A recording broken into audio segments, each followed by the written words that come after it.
हर एक इंसान अपनी लाइफ में सक्सेसफुल होना चाहता है, लेकिन दुनिया के 90% से ज़्यादा लोग अपने गोल्स को अचीव नहीं कर पाते। अब सवाल आता है कि 10% लोग ऐसा क्या जानते हैं कि जो वो अपने गोल को अचीव कर लेते हैं। वर्ल्ड के जितने भी सक्सेसफुल पर्सन हैं वो ऐसी कौन सी हैबिट्स को फॉलो करते हैं और हम कैसे उन हैबिट्स को फॉलो करके अपनी लाइफ में सक्सेसफुल हो सकते हैं। Number, clarify your goal and right.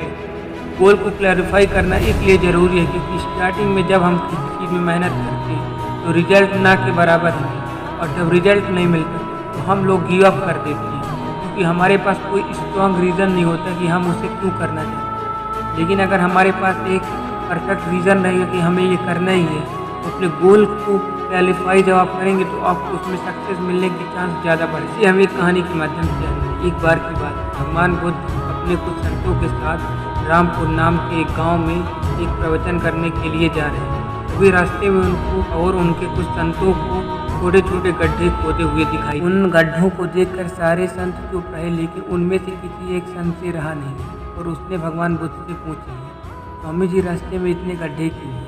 इसका क्या कारण और किसने इतने गड्ढे किए हैं? अभी भगवान बुद्ध ने मुस्कुराते हुए उस संत को जवाब दिया, कोई व्यक्ति यहाँ पानी की तलाश में आया और जब उसे एक जगह पानी नहीं मिला तो उसने दूसरी जगह गड्ढा खोद दिया, और जब उसे दूसरी जगह पानी नहीं मिला तो उसने तीसरी जगह गड्ढा खोद दिया, और ऐसा करते करते कई सारे गड्ढे खोद दिए।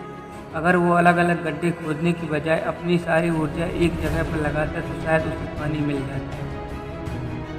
और इसीलिए यह कहा जाता है कि अलग अलग जगह अपनी ऊर्जा मत लगाओ, अपनी पूरी ऊर्जा सिर्फ एक लक्ष्य पर रखो। अलग अलग जगह पर ध्यान लगाओगे तो तुम्हें किसी भी जगह कुछ भी हासिल नहीं होगा। ये कहानी हमें बताती है, और इस कहानी का मेन एम है, जब तक हमारा गोल क्लैरिफाई नहीं रहेगा तो हम भी इसी तरह दूसरे गड्ढे पे जाते रहेंगे। तो अगर आपको भी कुछ अचीव करना है तो आप लोग को पहले अपने गोल को क्लैरिफाई करना है। नंबर, हद पार मेहनत। हर एक सक्सेसफुल इंसान की सक्सेस की सबसे बड़ा राज है हार्ड वर्क। अगर किसी चीज़ को करना है तो उससे पीछे नहीं हटना है। सफलता की सबसे बड़ी डिमांड मेहनत है। मेहनत कभी बेकार नहीं जाती।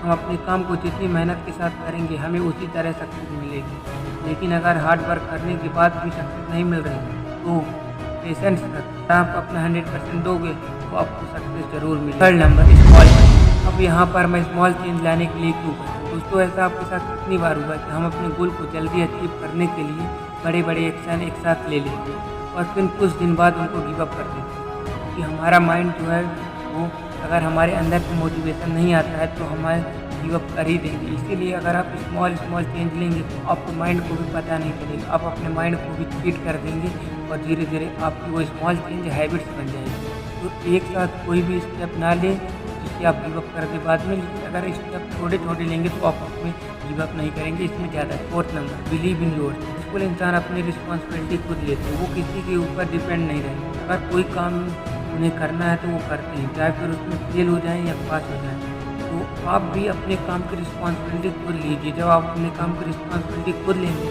तो आपको मोटिवेशन अंदर से आने लगेगा। अब आते हैं fifth number, never give up. हर एक सक्सेसफुल इंसान की सबसे बड़ी खूबी है कि वो कभी 99 बार हार मिल सकती है लेकिन 100वीं बार जीत जरूर मिलेगी। इसीलिए गिव अप करने का मतलब है कि हमने पहले जो मेहनत की वो सारी पानी में मिल जाएगी, इसलिए कभी भी गिव अप ना करें। तो दोस्तों, एक बार हम इन पॉइंट्स को रिव्यू कर लेते हैं। Clarify your goal and write them. Second number, hard work. Third number, small change. Fourth number, believe in your. Fifth number, never give up. तो ऐसे ही नॉलेजफुल वीडियो देखने के लिए आप हमारे चैनल को सब्सक्राइब कर सकते हैं और कमेंट में ज़रूर बताएं कि आपको सबसे अच्छा पॉइंट कौन सा लगा। तो चलिए मिलते हैं अगली वीडियो में, तब तक